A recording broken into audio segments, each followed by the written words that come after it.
जीने का अधिकार वो मूल अधिकार है जो हर इंसान को प्रकृति से मिला हुआ है, लेकिन प्रकृति प्रदत्त इस अधिकार के लिए हम समाज से, खुद से और व्यवस्था से किस हद तक लड़ रहे हैं और इस लड़ाई में विश्व स्वास्थ्य संगठन जैसी जो बड़ी इकाई है वो कितनी मददगार साबित होती है, ये सबसे बड़ा सवाल भी है।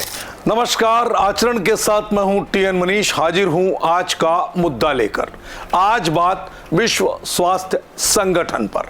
क्या आप जानते हैं कि हर साल भारत में लाखों नवजात बच्चे अपनी पहली सालगिरह तक नहीं मना पाते और इसी के समाधान की कोशिश है विश्व स्वास्थ्य दिवस की 2025 की थीम स्वस्थ शुरुआत, आशावादी भविष्य।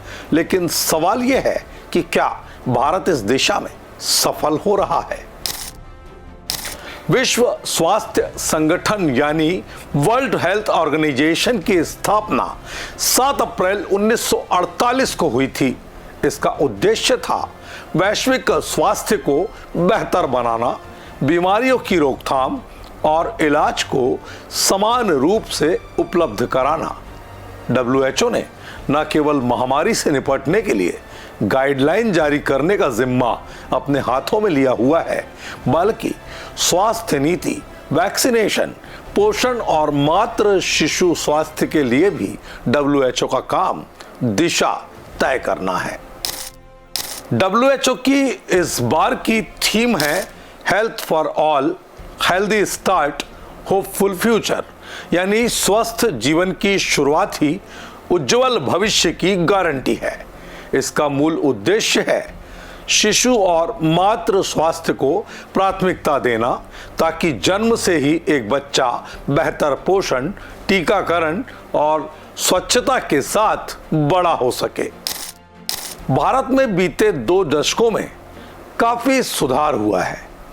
मातृ मृत्यु दर 2000 में 374 प्रति 1 लाख थी, अब ये घटकर 97 रह गई है। यह आंकड़ा 2023 तक का है। शिशु मृत्यु दर 2000 में 66 प्रति बच्चे 1000 बच्चों पर था, जबकि अब 2023 आते आते प्रति 1000 27 बच्चों में सिमट गया है।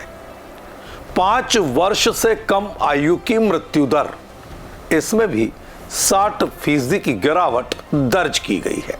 लेकिन ध्यान दीजिए, ग्रामीण इलाकों और आदिवासी क्षेत्रों में अभी भी स्वास्थ्य सेवाओं की बहुत बड़ी कमी है।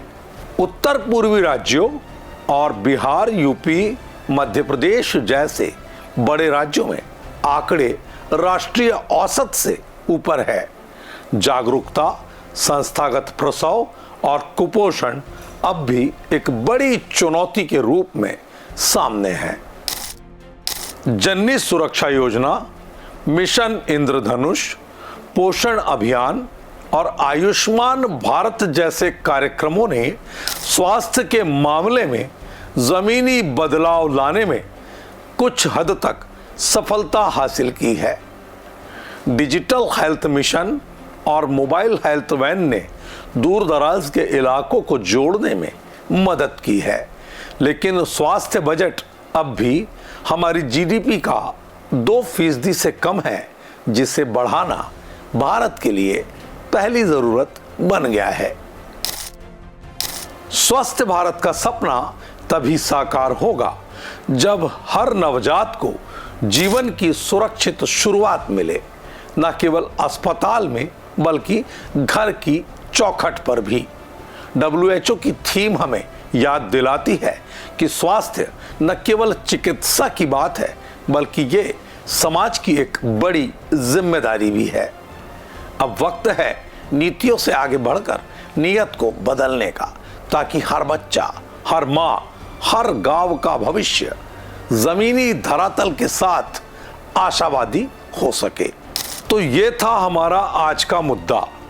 जीने के अधिकार को लेकर चल रहा मामला अब लगातार समाज, सरकार और सरोकार के बीच चिंता और चिंतन का विषय बन रहा है। सरकार जहां अपनी ओर से लगातार कार्यक्रमों का आयोजन करती है, विश्व स्वास्थ्य संगठन आशाओं का दीप जलाता है, तमाम तरह की थीम जारी करता है, लेकिन इस सब के बावजूद सबसे पहले समाज में स्वास्थ्य को लेकर अंधविश्वास जो अशिक्षित तबके के बीच सुरसा की तरह लगातार आज भी मुंह फैलाए खड़ा है, उस पर पूरी तरह से अंकुश लगना जरूरी है। ये तभी संभव होगा जब समाज स्वयं स्वास्थ्य को अंधविश्वास से हटाकर चिकित्सा विज्ञान के साथ पूरी तरह जोड़ेगा और इसके साथ ही विश्व स्वास्थ्य संगठन की आशा भरी थीम के साथ कदम ताल करेगा। तो ये था हमारा आज का मुद्दा। नमस्कार।